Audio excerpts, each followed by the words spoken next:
Why are you here? That's what we want to talk about today. We got to look at what makes you really do what you do. Everything on earth has a purpose, and you do too. That purpose provides an inner drive that once you tap into it can give your life immense fulfillment. It'll also give you certainty. Because right now we're in a world that's changing so rapidly that virtually every time you turn around you hear about something else that's changing. And I personally get to deal with hundreds of thousands of people per year. I see about 250 to 300,000 people a year in my live programs. And I hear so much excitement, and I also hear so much fear about the pace of change. I mean, we've all talked about changes happening so rapidly now and paradigm shifts. All that stuff has become so overused at this point that we've become numb to it. But it's true. Never in the history of the world have things changed so rapidly. So you need to find something that's eternal inside of yourself. That no matter what changes on the surface, this part of you does not change. It's the part you come back to, the part that guides you, the part that really makes you fulfilled. And that's your purpose. Because all of a sudden, when you find out a friend's got cancer, or you turn around and you see that 35,000 people at IBM got laid off, or an entire industry disappeared overnight because a new one was created, it'll give you a way to find some good in virtually anything. Your purpose is available to you at any moment in your life, but you gotta know what it is. Before we get into it, let me back up a little bit here. Okay, I have a good friend who's one of the most successful financial people in the country. He works in all these financial markets. He's an incredibly successful businessman, and I know he's working very hard right now on a goal. And I went to visit him recently, and boy, he's working hard and he's going to achieve that goal, but when the goal's finally there, then he's going to be happy. And I thought, no. Each moment we've got to be able to find some sense of meaning for our lives, something that is significant, something that is useful. And we all know this is not a new conversation, but as your coach and as your friend in these tapes, I'd like to draw your attention to some things that maybe you already know but haven't thought about for a while. Maybe get you to put some of your focus into the most important area of life, which is enhancing meaning. See, all of us in life have to have a reason to be here. If all you're doing out there is going out and trying to achieve goals, and then you achieve them, then I'm sure you've run into that trip-up wire that says, okay, I've achieved the goal, and now what? Right? You achieve the goal and your brain says, is this all there is? See, the purpose of a goal, as I've shared with you so many times, is not to achieve the goal. The purpose of the goal is what it makes of us as people, who we become.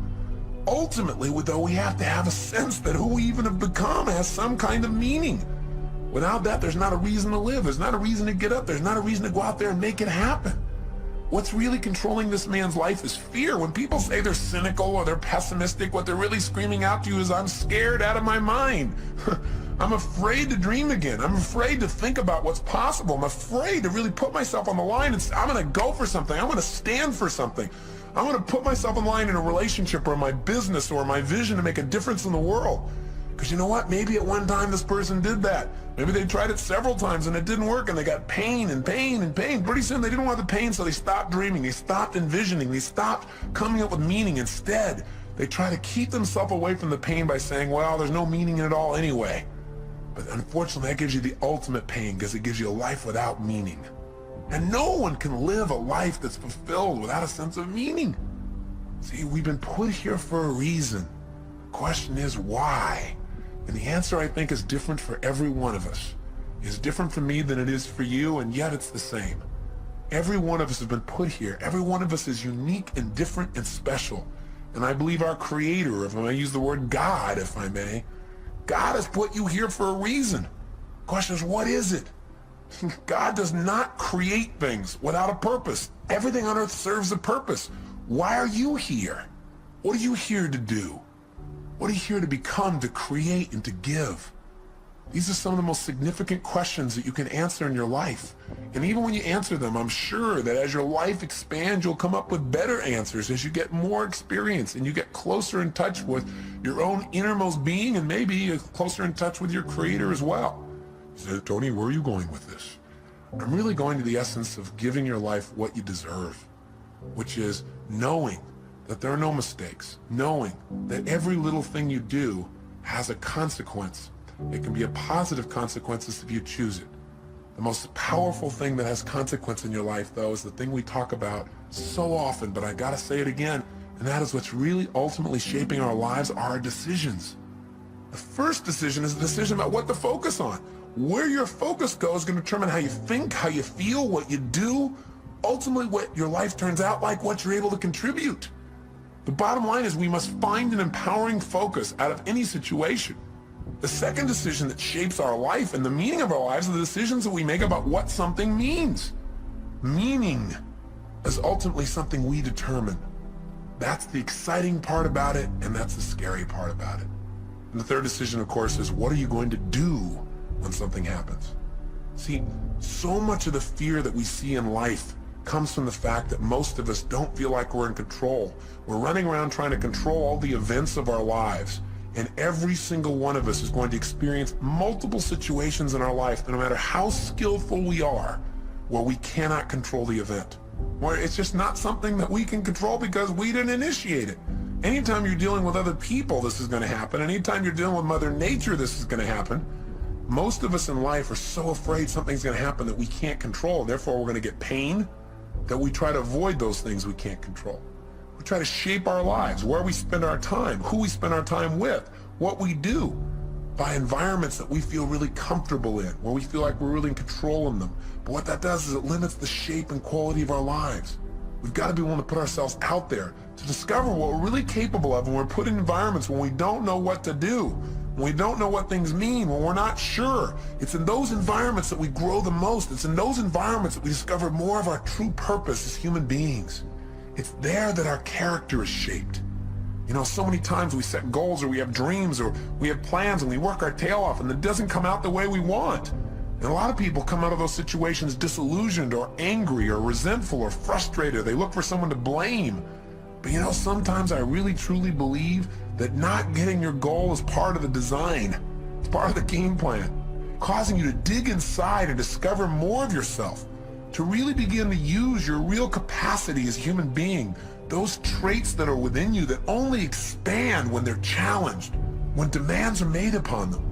You know, I truly believe that God is not so much interested in our convenience as he is in our character. You know, and I also believe that because something hasn't happened right away when you wanted it and designed it didn't work out, doesn't mean it's not going to happen. It's really a test of how committed are you. It's really a test designed to make you become more. God's delays are not God's denials, unless you give up, of course. If you don't do your part, then of course whatever you've envisioned will never come to be.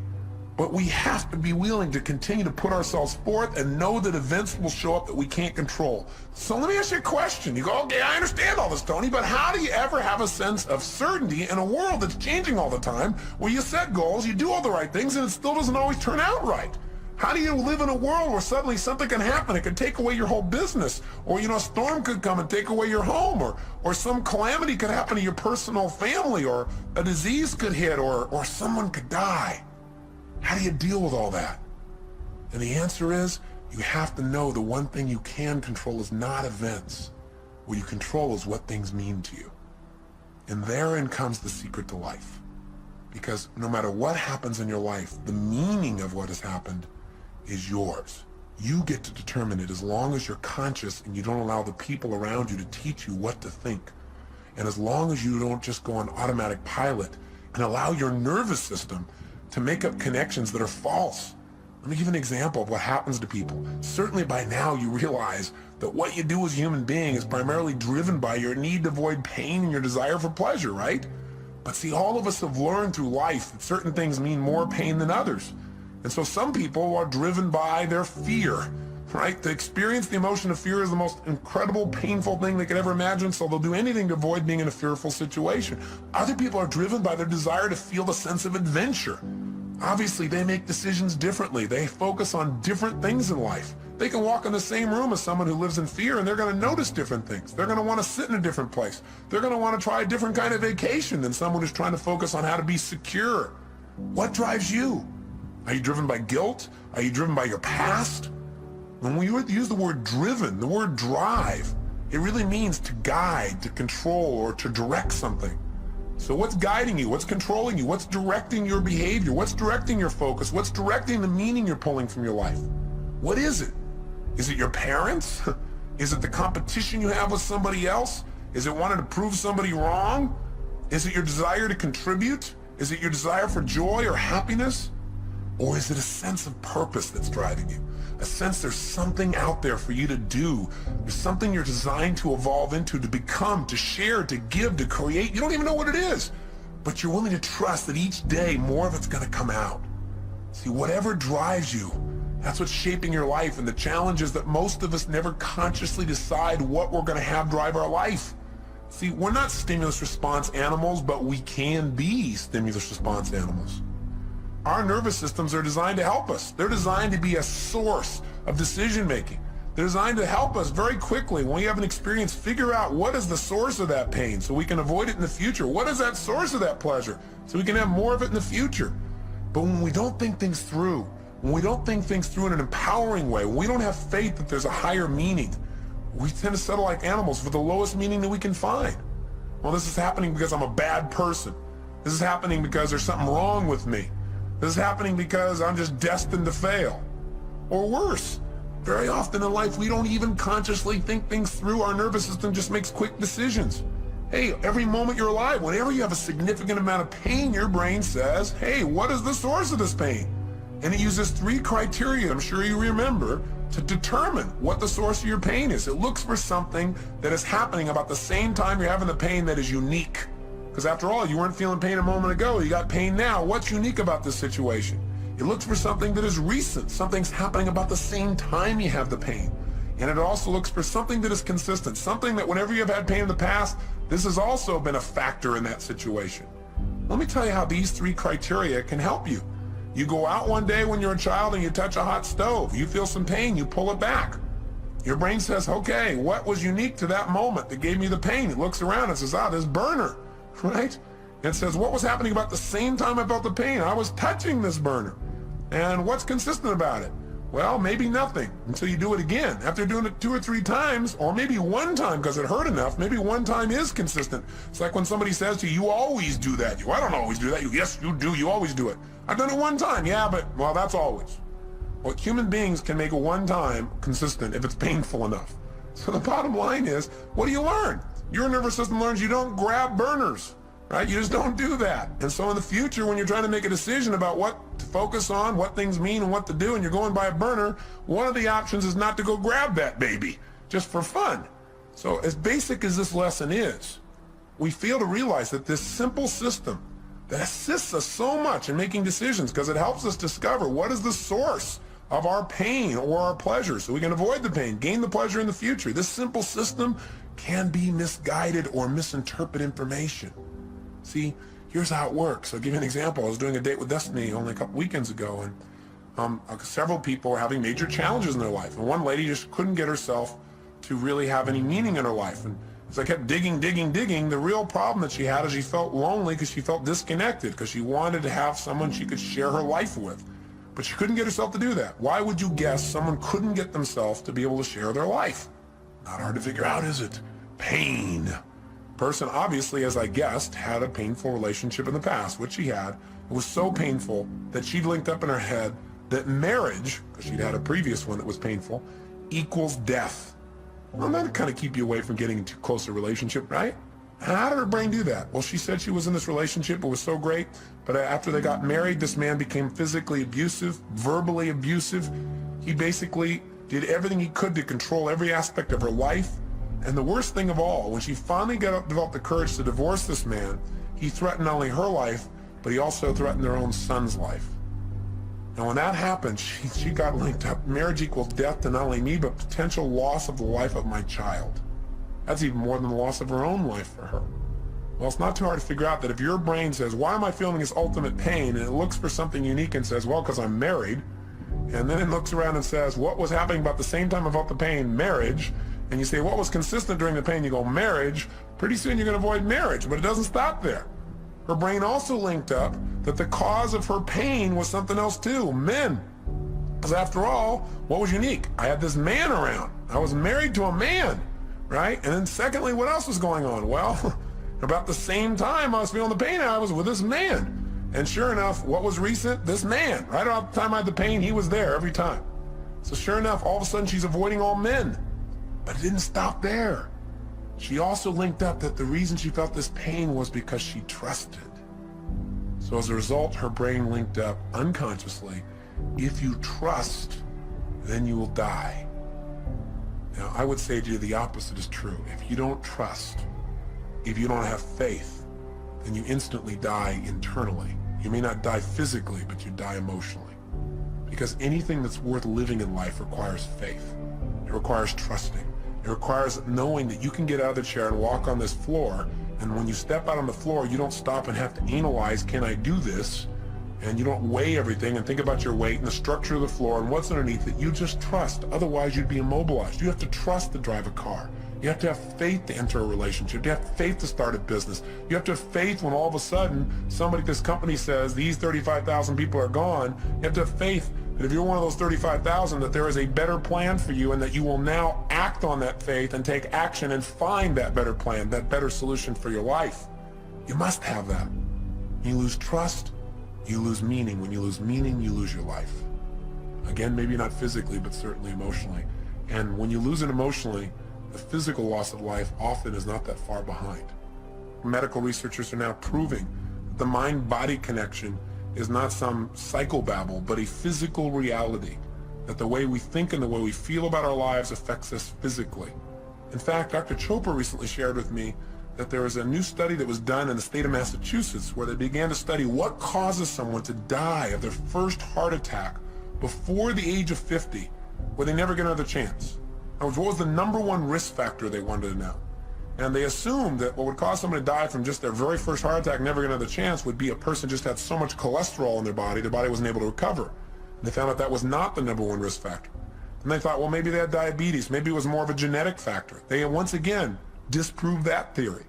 What the Department of Health, Education, and Welfare for the state of Massachusetts states in their article clearly is the most important risk factor to determine that you will die of your first heart attack and not get a second chance is what they call job dissatisfaction.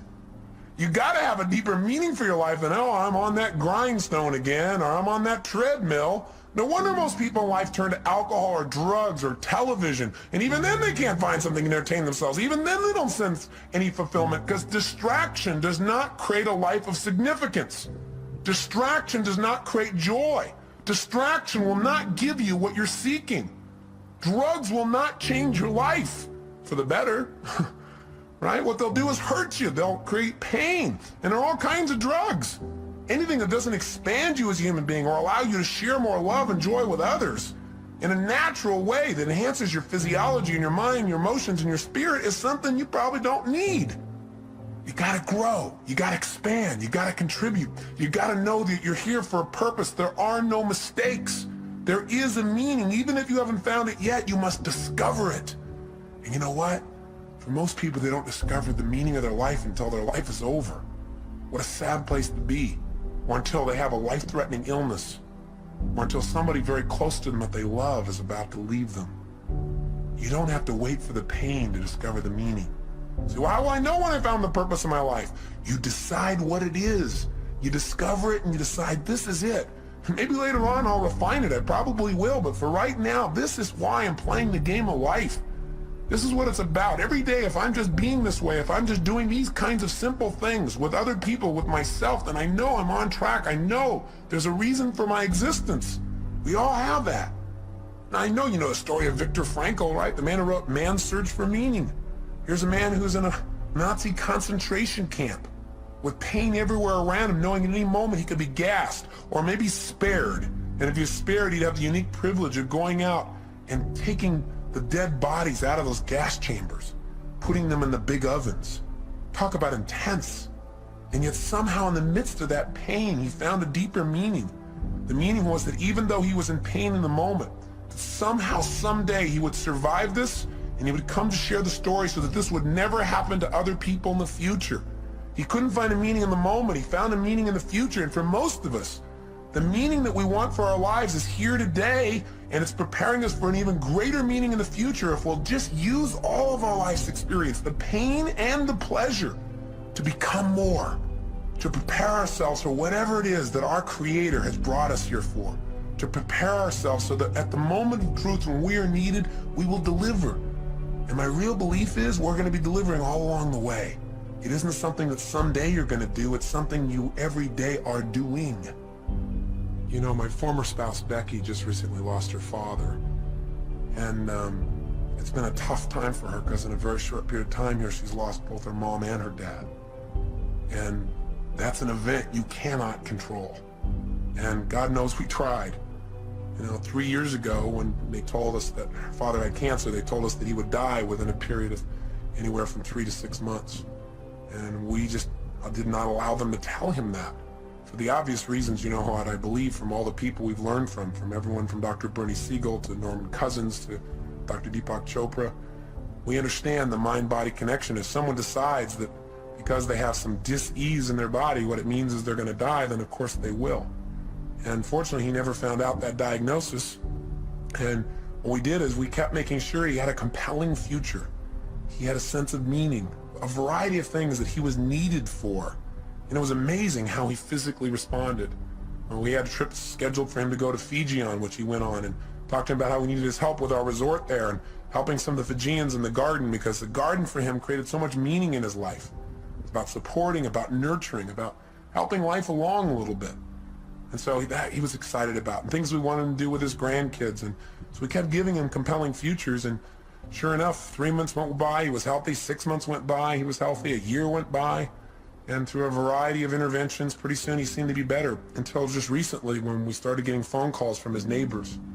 He lived up in a place called Rand, Colorado, a little town with 14 people in it that he's been a major part of for years and years. And they started calling us to tell us that they didn't think he could take care of himself anymore, so we flew out and brought him back here. And the first few days he was in phenomenal shape. It was like he was completely restored, being around the grandkids and being in the environment. He was all excited to share about things that happened in his little town of Rand that he helped to create there, all about the calves that he helped to deliver, and about the planting season and how they're helping people through the winter, and some of the stories they've been telling. And he was just totally alive. And we took him to doctors for a series of tests. They said they wanted to keep him overnight. The next day we called and I spoke to his main doctor, and he said it looks like he just has a form of meningitis. So he said that'll be really easily treatable and he should be okay. And he said, don't worry. He said, we're just going to do a series more tests because he's a bit dehydrated. He lives at an altitude of about 11,500 feet and he's not drinking enough water. And he said, so, you know, we're going to run a couple more tests, he said, next day. He said, but I think he'll be fine. He said, I have to go out of town. He said, my partner doctor will be working with him. So he said, I've passed on all the information. You can check in with him tomorrow. Well, the next day, Becky went to go see her dad, and I was out doing a seminar, and I got a phone call, and the phone call was that they'd done additional tests and that they'd found out that the cancer had spread throughout his spine and into his brain. And while it wasn't treatable before, when they told us 3 years ago, it's certainly not treatable now, and that they thought he would die within weeks. The worst part was, though, that they also told this to him before they told it to Becky. So he had no one there to support him through the process or to give him other options. When I found this out, I became so angry with the doctors because I focused on how he'd violated what we asked him to do, and how the other doctor should have told his partner doctor not to tell him yet, to allow us to talk to him, to prepare him for the situation. It was so harsh, it was so unfair, and the meaning of it was that it was going to really harm him, that all of a sudden he would give up hope. And what I wanted to do was lash out. Unfortunately, I didn't lash out. Instead, I started to focus on what's happening to Cecil, what can I do? So I went to go see him and talk to him, and it was unbelievable. He looked like he just aged 10 years in a day. Because what had happened is he had no future. There was no purpose in fighting the pain or trying to make things happen or, trying to tell stories or do anything, because after all, you're going to die anyway soon. And that was kind of the way he was interpreting it. And sure enough, no matter what we said, he just didn't seem to respond. He just seemed to go into a total stupor. And for the next day and a half or so, he just sat in a corner, and he really didn't say very much or communicate very much. He just said not to bother with him, that he was fine. But he didn't open up emotionally. And I just sat down with him, and I cried, and I told him how much I loved him and how much Becky loved him and how he needed to share with us what he was really feeling, because holding that back wasn't protecting us from pain. We just felt separate from him, that he could choose what this was going to mean for his life. The doctors had told us 3 years ago that he was going to die within a matter of months then. And here he was 3 years later. I said, what if you would have just sat around for 3 years in this little corner doing nothing because you thought you were going to die any day or any week? I said, that'd be pretty crazy, huh? And he started to laugh. I said, look at this. I said, you can't just sit off in this corner. Hey, you might die tomorrow. You might die in 6 weeks. You might die in 6 months. You might die in 6 years. You might die in 10 or 20 years and really screw these people's brains up. I said, it doesn't matter how long you're going to live. What's going to matter is how you're going to live while you're here. I said, you've lived an incredible life. In World War II, you were a pilot, you know? You were a businessman. Now you're this guy who's touching this little town up in Colorado where everybody knows you and cares about you and loves you because you love them. I said, you've raised these incredible kids. I said, you know, if you're going to go out in style. Go out because you decided to go out in an energy that you want to, where you really enjoy your life. Don't just shut down because somebody told you your life's over because you buy into it. Don't do it.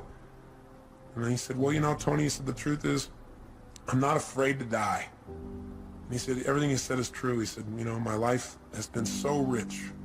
He says, I feel like, you know, I've lived my purpose now.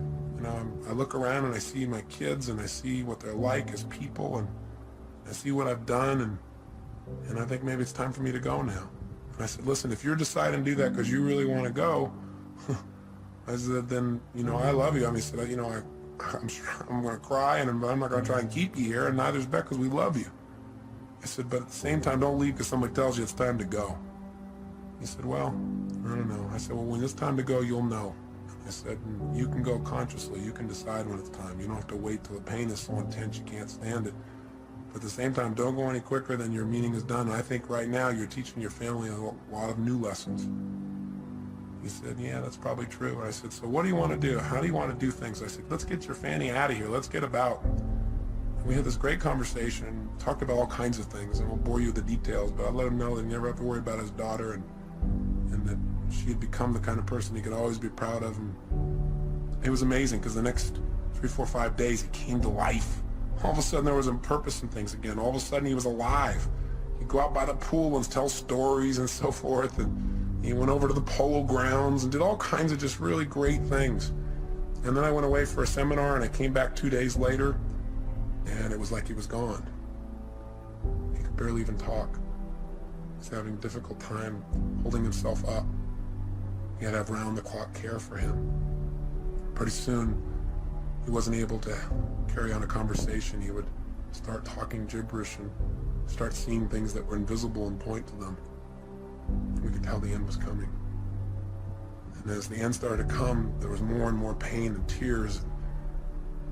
And we felt it all. And I also, at the same time, reminded ourselves that, hey, we're making this thing that it's lost because of our short-term thinking about this man and his body and his presence, but his life will live on beyond his physical presence here. And for him, what it probably means is freedom. Finally be free of the painful body he's been in for so many years. For him, it's a chance to be with his wife, Becky's mom, a chance to be with other loved ones. There was another meaning that could give you joy at the same time you're feeling pain. And so we try to focus on those. Then one night I got home and all of a sudden I was called by the nurse. She told me that Becky's dad had just passed away. And I had to share it with Beck. And we cried and we talked. And at the same time she felt an incredible sense of peace for him. It's amazing how instantly how we felt could change just by changing what we focused on. From our loss to his gain, to the feeling of joy for him to be free. We couldn't control the event, but we could certainly direct our own minds by thinking beyond ourselves to something deeper, to a deeper meaning in life. I got back yesterday from going with Becky up to this little town in Rand, Colorado. It's a little town I'd never been to before, but Becky had been there many times. I got a chance to see where Cecil lived and the impact he had. He didn't really want a funeral. He never liked people who, quote, put on airs for anything. He was a simple man with simple values and a simple mission. And when I got there, I looked around and he never explicitly said what the mission of his life was, the purpose of his life. But in a town of 14 people, and we went out to this gravesite to put his body into the ground, and suddenly person after person started showing up. We knew all 14 people would be there because we knew he touched them all. They all loved him. He was the storyteller. He was the man who took an old car years ago and painted it black and white and put a star on the side and put a dome in the inside with glasses and made it look like a police car so that people came running through this little town, which consists of about 7 or 8 buildings, that they might slow down. His house was called the Rand Yacht Club because he invited everybody up for coffee every single morning, at least 300 days a year. Figured out how he could tell them a story and cheer them up. He used to run a little restaurant there called the Liar's Lair. The reason was because he had people, he'd tell people stories and he'd tell the wildest tales and get people to believe them. Sure enough, after about 10 or 15 years, they began to realize that some of these things were stories. And they all laughed as they told me stories about this incredible man who touched their lives. But when we got to the gravesite, not only did 14 people show up, but in this little town that's 4 hours outside of Denver, people came from all over. People came from Wyoming, people came from Denver. Pretty soon there were 100 people at a gravesite where there's not supposed to be a service to honor a man who touched their lives. So we said, we don't have any formal service because that's not what he wanted, but before we put his body in the ground, does anybody like to say anything? And they all talked about how he touched them, how their life was greater because he was such a loving soul, that his smile had touched them, that his stories had touched them, that just his manner, that he was a lover of people and animals, that because he'd been in this town, their lives would never be the same. People who'd come through the town just for a day, just his little kindness. He was a man who said, if you can't say something nice about somebody, don't say anything at all. He never said a negative word about anybody. In fact, one man, probably the most telling tale of this man's life, he said, Cecil's the kind of guy, he said, I sat down one day with him and said, what are you doing about all those rodents that keep stealing all our animals? Are you poisoning them, or are you shooting them, are you trapping them, are you killing them? What are you doing? He said, because they're taking all my stuff. And Cecil said, no, he said, I just plant twice as much. I thought, what a life. What a man. See, his life was his mission. His mission was real simple. Love people, love animals, love beings. Make the world a little bit better by just being nice. He lived a life of significance, one that had meaning. He didn't go out and change everything on earth. He didn't make $1 billion. He doesn't have people writing him up everywhere, but he changed people's lives. And he died in his sleep, out of pain, the day he decided to go. And he created in his family a greater sense of courage to look at life in a new way, and a greater sense of dedication to give even more. He added to our drive. He added to our commitment to be givers in life, as he was to any soul who had the privilege of coming across his path.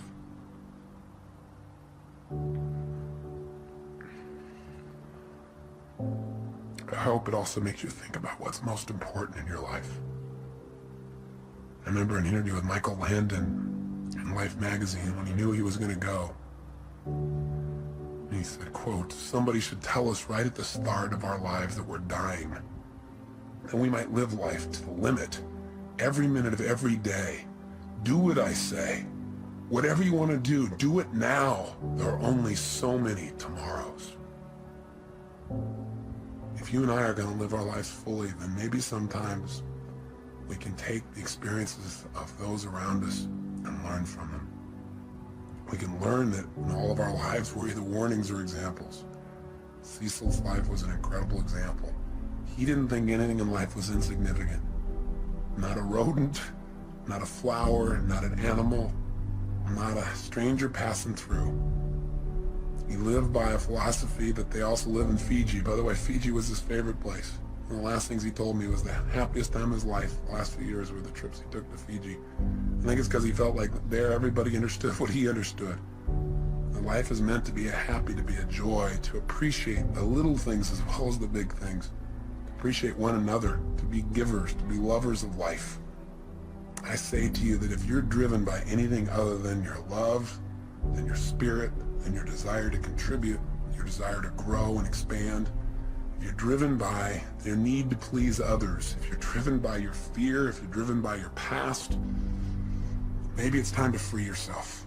And the way to do it is decide. Decide consciously what you want your life to be about. Decide consciously what's the purpose of your life. Something simple, something you can live every single day. You know, I think that when I look at people's lives and I see the people who are having so much difficulty, I think the number one reason why people fail to experience joy in life, experience life as a win, is not because their life isn't a win, because the win can be just reaching out and touching somebody around you. The win can be just telling somebody that you love them. The win can be taking care of your body, God's temple. The win can be stopping and feeling grateful. The win can be anywhere. You don't have to land on the moon to have the win, and you can enjoy landing on the moon too.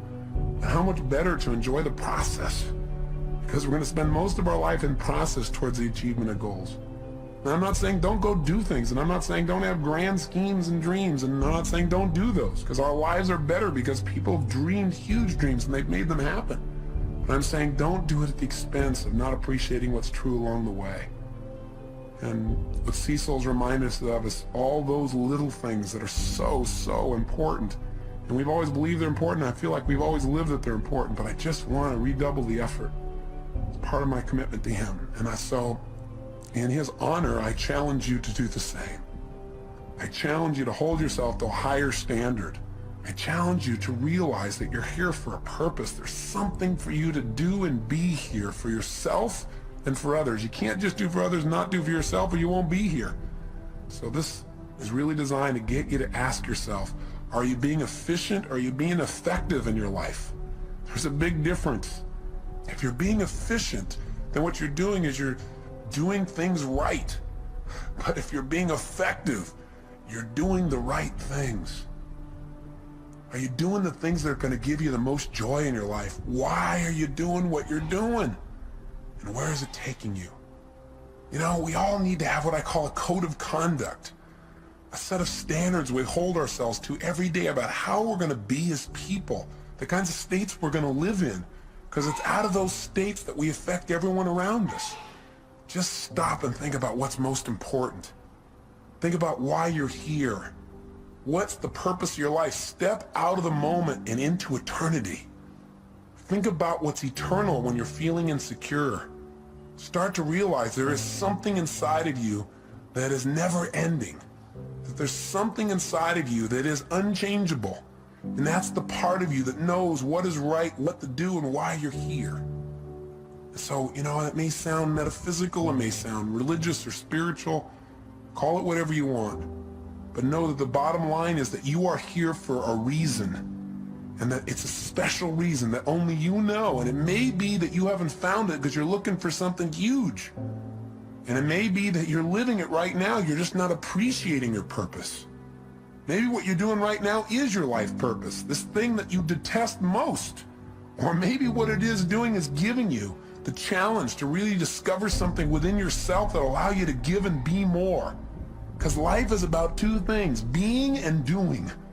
How are you going to be as a human being? I mean, ultimately our destiny is who do we become as people, and what do you do? What do you contribute? That's what it's about. That's what gives us a sense of fulfillment. A life of significance is one of growth and contribution. It's one where you decide what your life's about. Simply, what are you here for? Are you here to live, to learn, to grow, to share, to love? What are you here for? I'm asking these questions. I'm hoping you're thinking, not just listening to me. What is the special plan for you? You've got to discover the purpose of your life. There is a plan. There is something here for you that's different than anybody else in the world, and you've got to discover what it is. And the best way to discover is just trust your instinct and say, what is it? If it was simple, it was clear, and I was living every day, why am I here? Because if you never discover your purpose, how can you ever win the game of life? How can you really enjoy it thoroughly? See, I look around at people so often, they're so unhappy, and I think the reason is that they don't ever win the game of life. It's a game they feel like they can't win, like they're always losing.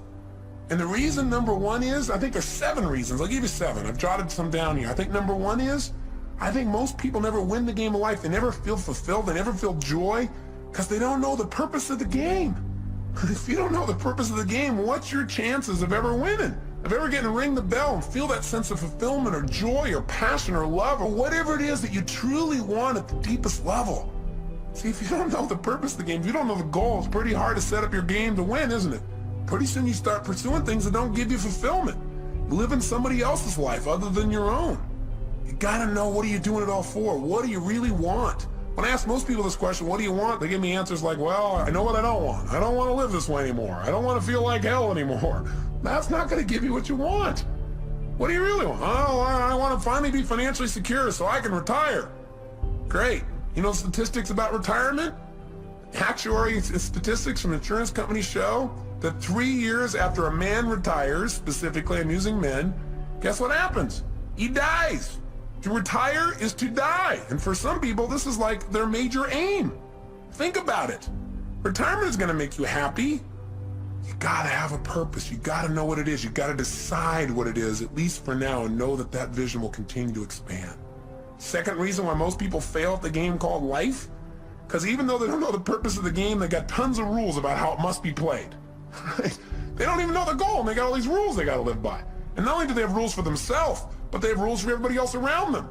Rules for how their spouse should be. Rules about how their boss should be. Rules for how people they don't even know on the street should be. You know, it's so often in life we get upset with other people, and it's not about the other people, it's about our rules. They're doing something we know they shouldn't be doing, or they're not doing something we know they should be doing, right? We need to just relax a little bit. We need to realize that whatever people are doing, they got a reason. It may not be a very intelligent reason by our perspective, but who are we to say? And you know what? And maybe it isn't an intelligent reason by lots of people's ideas, but you know what? It is a reason. I mean, it all comes down to how do we wire ourselves as human beings. See, whenever you see somebody, you think they're doing something crazy, have some compassion. Are there any stupid things you've ever done in your lifetime? Or crazy? I would hallucinate based on my own personal experience. The answer may be, you betcha. And the bottom line is, we got to understand that things are going on that we don't understand with people. I remember one time I was talking to Stephen Covey about times when we misinterpreted people's behavior, and he told me about this time when he got on a subway, and this man walked in and brought on a bunch of his kids, and they were just running rampant, screaming, yelling, making noise, creating havoc. And you know, Stephen's more of a mellow, centered kind of guy. He doesn't like that kind of environment, even on the subway. And the bottom line is, you know, he didn't want to say anything, but he found himself getting more and more irritated. And the man seemed to be just ignoring the kids, like, I mean, it didn't even matter what they were doing. So he found himself finally to the point where he actually spoke up. So Stephen turned to him and said, you know, do you think you might want to do something about these children? And the man looked at him and said, oh, yeah, I guess I should, huh? He said, we just got back from the hospital. Their mother just died. He said, I just don't think they know how to deal with it. He said, quite honestly, neither do I. Stephen said he felt like absolute garbage. And he said it made him from then on realize whatever's going on, there may be something else going on as well. It made him have compassion. It gave him fewer rules for other people in his life. Not a bad idea. But we were talking about people that don't succeed in life, and why don't they succeed? One, they don't know the purpose of the game. Two, they got tons of rules even though they don't have the purpose. How'd you like to be in a game, and you're trying to win, and you don't know the goal, and you got a zillion rules you got to live by? That'd be pretty frustrating, wouldn't it? Well, add step 3 to it. Here's the third reason people fail to win the game of life, and that is because their rules are in conflict. We've got all these different special rules where we contradict ourselves, where in one situation you're supposed to be one way, in another situation you're supposed to be totally different in order to be effective. See, if you've got a bunch of rules in conflict, which most of us do, you're going to have pain, you're going to have frustrations in your life. Here's the fourth reason why most people won't win the game of life. Because even when the person plays by the rules, they don't always win. In other words, you do everything right, you don't always get rewarded. You give your all, you put your heart and soul on the line, you do everything right, and still sometimes it rains on your parade. Sometimes, you know, a storm comes down and beats the death out of your crop. All of a sudden you're in the Midwest and the flood comes and destroys all you've worked on. You know, that kind of messes your brain a little bit. You start saying, hey, you know, why even try? There's no meaning in this. Everything I do is for naught. That's worthless. Not realizing there's a deeper meaning. There's a meaning beyond the moment. That what's happening in this life right now, this event you can't control, whether it's the loss of a father as Becky has gone through and a father-in-law as I have, or the loss of a business, or anything that seems to be a loss, is a gain if you ask yourself, how can I use this? What else can this mean? If I can't use it today, how will I use this someday? How can I turn this into opportunity? How can I make myself more? How can I use this pain to sculpt my soul? What can I do right now to move myself forward? These are the kinds of questions that will support you instead of woe is me, why'd this have to happen? You'll never get an answer to those. Those questions will leave you in an endless loop. Here's the fifth reason why most people fail in the game called life. Sometimes you break the rules and you win. Oh my gosh, you do something you know isn't right. You do something you know you shouldn't do, something that's against your own values, against your own way of doing things, and you get pleasure.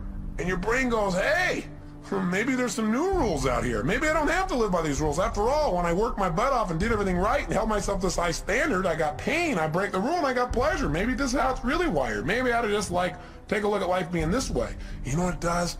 It takes you away from your higher purpose. It takes you away from what's most important in your life.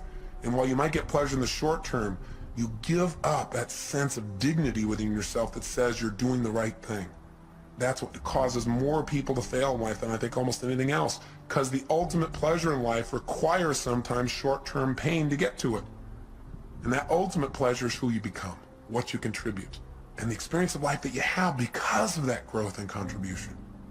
The sixth reason why most people fail the game called life is because in order to win this game, you got to work with 5.5 billion other people who all have the wrong rules. They don't know the purpose of the game either, and they are real clear that there are certain rules you must live by. We all have different rules because we've all learned different ways of getting out of pain and into pleasure in life. We got to learn from one another. And finally, the seventh reason why most people fail the game called life is because they think it's a life and death game. And you say, well, it is a life and death game. Well, I'm the first person to agree that this is not a practice session. This is the real thing. That's why we got to live it full on. But if you think everything is life and death every moment, you put so much pressure on yourself that you truly will not live life. You live in fear.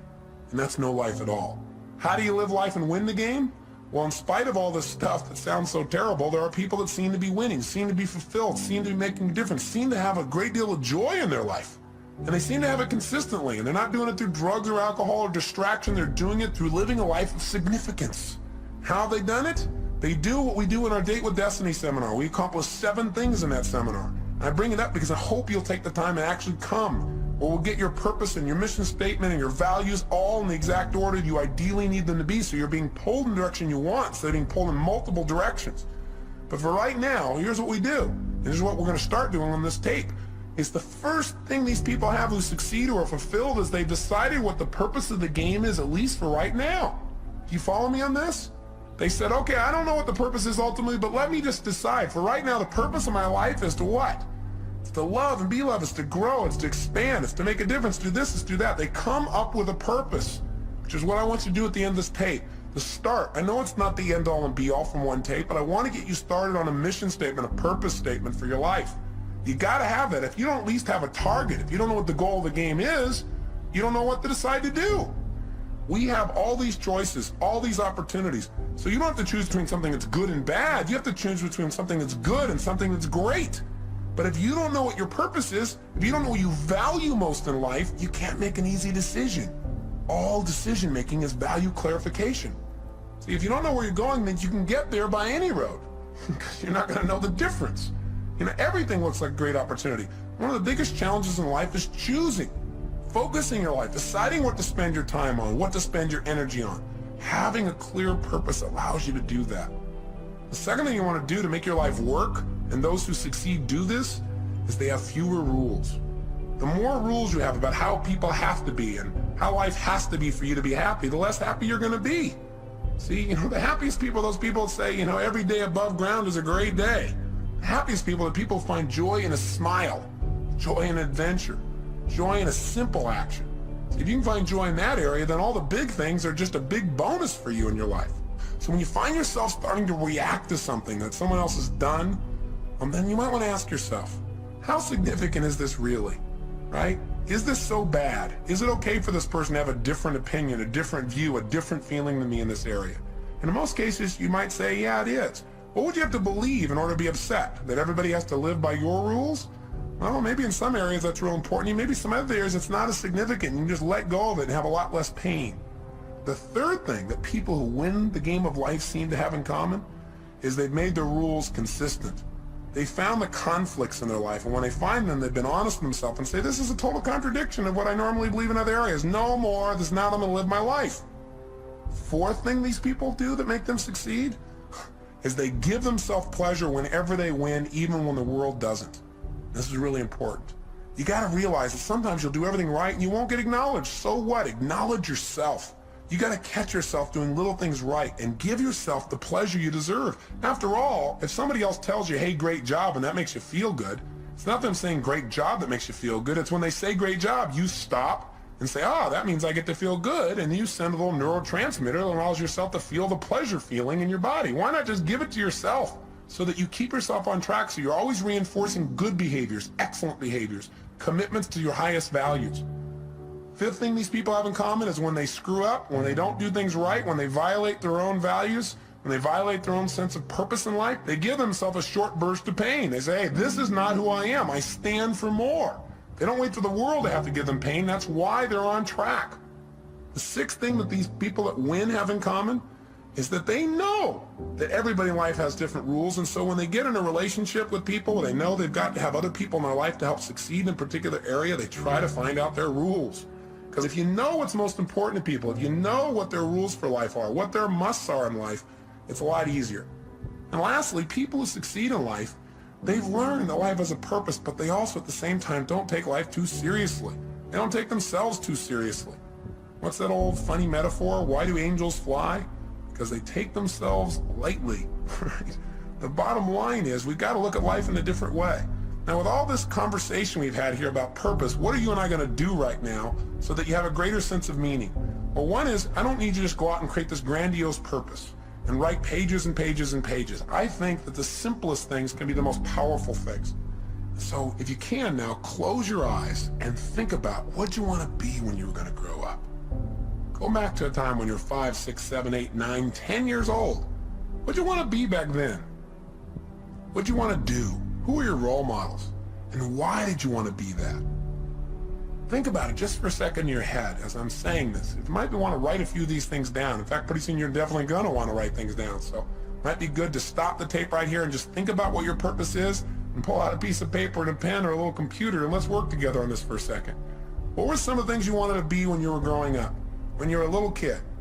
I remember one of the first things I wanted to be was an archaeologist. Now, whatever you wanted to be, here's the question I want to ask you. Why did you want to be that? In other words, what was the feeling you were hoping to get from that? What were the sensations? What were you wanting to be and do? What were you wanting to get from that? And when I think back and I think about what I really want to be as an archaeologist is I wanted to discover things. I mean, that was the biggest thing. I wanted to discover things that had not been discovered before, something new, something unique, something different. And I wanted to share that with people. I wanted to be a person who went out and discovered and then shared that discovery with others. And you know what's interesting?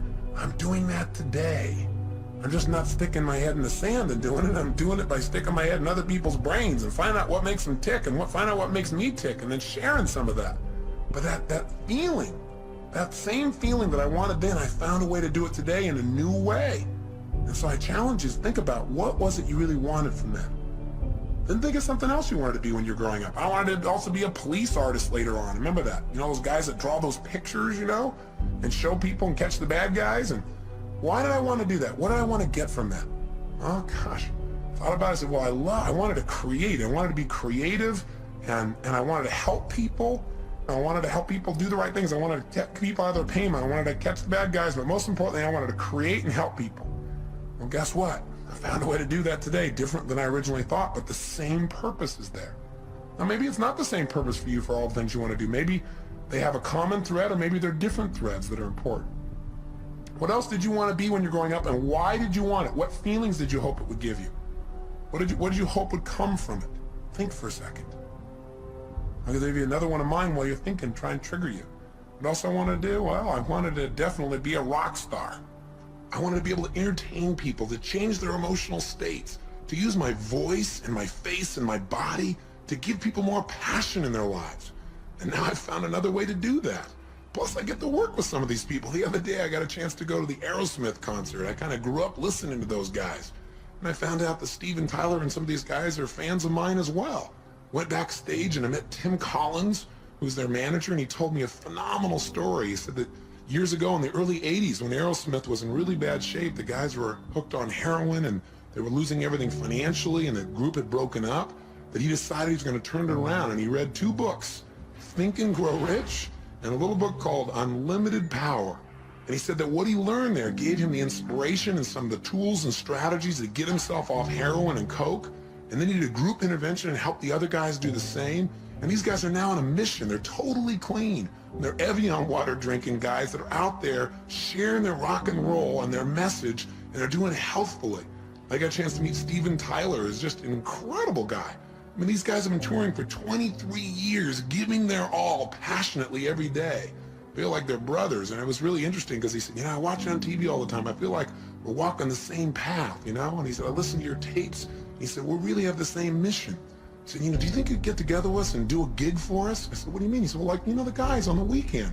Could you maybe do your gig for us so we could all participate on the weekend? As they're laughing, I pinched myself. I said, oh, cool. Now I get to do a gig for Aerosmith. I'm not out there rock and rolling, but sort of I am. I'm working with the rock and rollers, so it's fun. So my point is, maybe you're not doing what you originally envisioned, but maybe you'll find a way to do it even better if you have some faith. Maybe if you keep developing yourself and you know at least the emotion you want, the contribution you want to create, you'll find a better way. Most importantly, before you can find the way, you got to know the essence of what it is you really want. What is that purpose? That's what I'm really asking you about. Now, with your eyes closed again, think about a situation in your life when you felt like you're really on a roll. You know the kind of situation I'm talking about, where you just felt incredibly good, had great feelings, where things were just flowing, things were effortless. When you thought to yourself, wow, I love this. This is what life's about. I love this. Is it. This is what life is really about. Can you remember a time like that in your life at any age, young or old, where you really felt like you're in that flow? You thought, this is it, this is what life's about. Think of a situation like that right now. Remember that time. Step back into your mind, back into your body like you were then. And look through your own eyes as you were then when you felt like this is what life's about, and see what you saw. Hear what you heard. What were you doing? What were you feeling? What were the states you were in? What were you experiencing? Yeah, think about it. And tell me, what is it? And was there anything in common with this, with some of the other things you wanted to have in your life, the feelings you wanted to have? Maybe you wanted to grow or create or contribute or discover or expand or challenge. What is it? Love. What were the feelings and what were you doing? And then when you get a sense of what that was, then think about this. Think of another situation in your life. Think of a second one when you felt like you were on a roll. At some other point in your life, when things were flowing, when you felt this is it, this is what life's about. I love this. Think of another time like that and step into that situation as well. Step into it right now. As you step in that situation, look around, see what you saw then, hear what you heard then, feel what you were feeling then. What was happening in that moment? Not just what you were doing. Notice what you were doing. Were you creating or writing or speaking or communicating or manufacturing something or studying or learning? Or what were you doing? But also, how were you feeling? What were the states you're in? And what were you doing for others if they were involved? Were other people involved? What was the process? How were you being and what were you doing? Feel it in your body. Is there anything that is similar between this and the last experience? Or anything about this that's similar between this and the feelings that you wanted from those things you wanted to be when you were going to grow up? That's it. Notice it and capture not only the idea of this, but the feeling as well. Now, one more time, think of something else. Another time at any age when you felt like you were on a major roll. Things were really flowing, when you felt incredible. When you felt like, I love this. This is what life's really about. This is it. Think of another situation like that right now. And as you step into that situation right now, notice, what were you doing?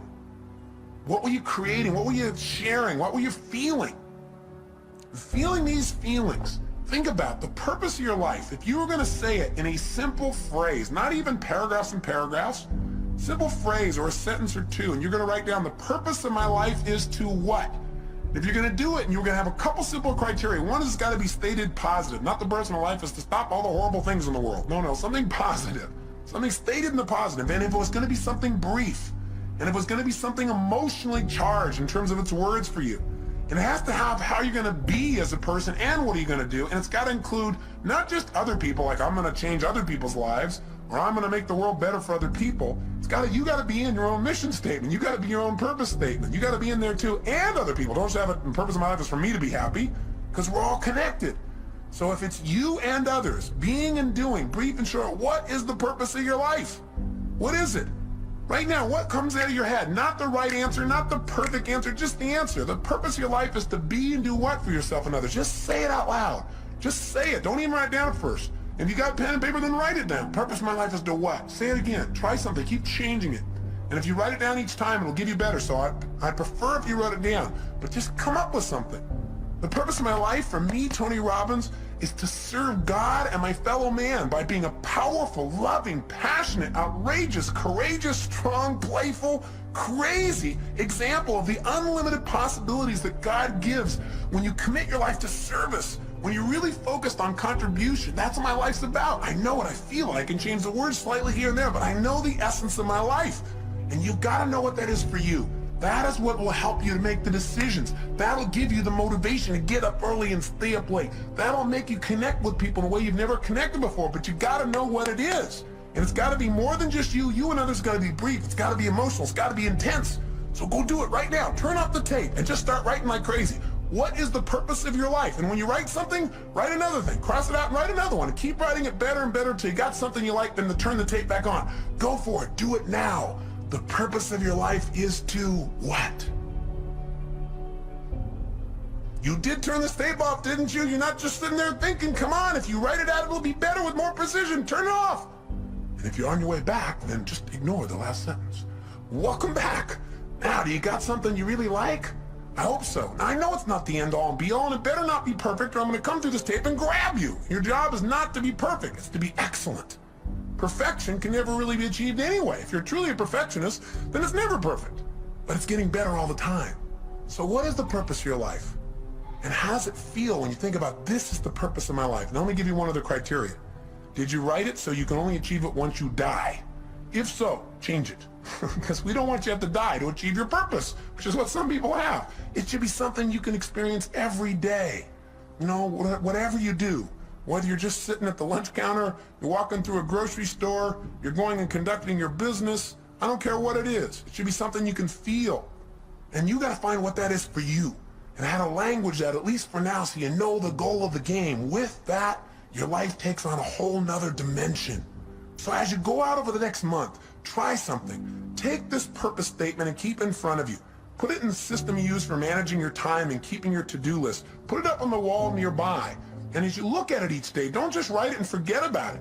Think about it each day. How can I live my purpose more? And when you go to make a decision about doing something, and you're not sure why you're doing it, you can always go back to your purpose. You can do it going into a meeting. You don't know why you're going to the meeting? I'm going to the meeting. I'm going to be powerful, loving, passionate, outrageous, playful. I'm going to inspire people to see what's possible if we really serve all the people around us. That's not hard to figure out.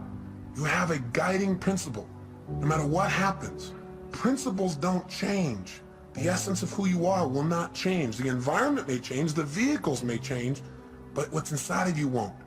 And let me say one final thing to you before I send you off and have you take some more time to work on your mission statement. One is, if you want to send me your mission statement to Robbins Research, I'd love to receive it. I'd love to see how you've languaged the purpose of your life. So if you feel like doing that, please do and address it to me personally. The other thing is this. I want you to realize that very often, not getting your dream gives you your destiny. What I mean by that is this. So often, as I said when we started this tape, people set up a goal or a dream and they don't get it, and then they feel so disappointed, so frustrated, sometimes resentful towards others or to their creator or towards themselves for not accomplishing or achieving it. But the truth of the matter is, whenever something happens, you must find an empowering meaning. You must ask yourself, how can I use this? If this was to serve a higher purpose in my life, how would I use it to serve a higher purpose? If this was going to make me into somebody more, how would I use it to make me more? And very often in life, if you really look back on your life, the worst situations in your life have been the best. If you were willing to trust that it happened for a reason, that somehow, even though this is painful and you'd never want it to happen again, somehow this is going to serve you. Maybe you were hurt by someone or some situation, but because of that, your kids will never be hurt the same way you did when you were a child. Or maybe you went through some tough time, but because of that, you'd be able to help somebody else so they won't have to go through the same pain you did. Maybe the pain made you make a new decision and send you in a brand new direction that brought you to this destiny. I really, truly believe in my heart of hearts that if we're willing to trust and have faith and look for answers and actively pursue them, that every human experience supports us, even those that are painful. And I believe we can probably do them without the pain, but if the pain does strike or if something happens outside your control, which it will, then instead of living in fear that that'll happen someday, you want to live from the sense of certainty that says no matter what happens, I will benefit from it because I will look for benefits and therefore I will find them. It's that simple. Now, I'll give you a good metaphor. You know, there's a great movie, I'm sure you recall, it was called Field of Dreams. In it they said, if you build it, they will come. In the movie, Kevin Costner seeks out an old man by the name of Doc Graham. He's played by Burt Lancaster. And when he first meets this man, he's going to see him to tell him about a field of dreams that Kevin has developed. A place where these old men could come back and play again, to be young again, to live their dream. And when he meets Doc Graham, he starts to talk to him and he says, I understand that you only were able to play one inning in your life. Because Doc Graham said, well, yeah, my whole life's dream was always to play baseball, to be a professional. He said, every single day I gave my all. I lived this passion. He said, you know, I took ground balls and batting practice and I pushed myself. And he said, finally I made it. I made it to the big leagues. And the whole season went by without my being able to play. And finally, at the end of the season, in the 8th inning, the coach looked over at me and said, kid, I want you in right field. He said, I was so happy, I couldn't believe it. I ran out onto the field, and he said, I stood out there in right field waiting for somebody to hit it to me, waiting for my chance. And nothing happened. Then when we came back in, he said, my turn to bat never came. And the next year, they, without giving me another chance, or even giving me a chance, they sent me back to the minor leagues. And he said, I just couldn't take it. I couldn't take going through that again, so I quit. And Kevin Costner said, oh my God, that's unbelievable. What incredible pain, what devastation. That must have destroyed you. I mean, for any man to be that close to his dream and have your dream pass you by as if it doesn't even know it's you, he said that must have been the most destructive, painful thing. That's a total disaster.